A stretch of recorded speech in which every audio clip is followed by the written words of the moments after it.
అనేక మారులు మన హృదయంలో మెదులుతున్న ప్రశ్నలకు సమాధానం కాస్త చేరువగా ఉండట్లేదు అనిపిస్తుంది.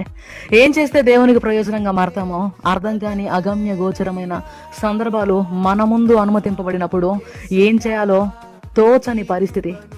ఏం చేయడం మొదలు పెట్టాలి? ఏ పని చేస్తే దేవునికి ప్రయోజనకరంగా మనం మార్చబడతాం?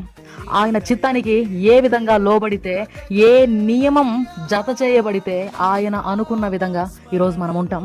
నా ప్రియమైన దేవుని ప్రజ, ఈ చివరి దినాల్లో సాతాను కుయుక్తిపరుడై వాడు మన సొంత వారిని, మన ఇంటి వారిని సైతం విరుద్ధంగా లేపుతున్నాడు. సేవకు విరుద్ధంగా లేపుతున్నాడు. ఆధ్యాత్మిక జీవితానికి విరుద్ధంగా లేపుతున్నాడు. వాడు దాడి చేస్తున్నాడు మనసు మీద. గోధుమలు గురుగులు కలిపి నాటబడతాయి. ఒకవేళ కలిపి నాటబడ్డాయి అంటే పెరుగుతుంటే ఎందుకు యజమానుడు వాటిని పెకలింపనివ్వట్లేదు అంటే కారణం ఒకటే, పెరిగిన తర్వాత వాటిని వేరు చేయడం సులభం అవుతుంది.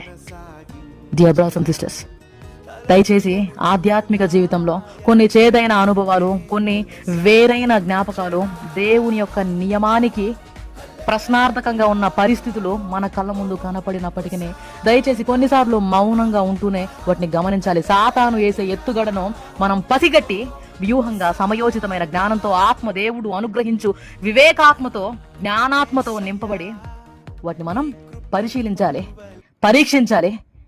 తుదకు సమస్త సమస్యలకు పరిష్కారం ఆత్మదేవుడేనని గుర్తించాలి.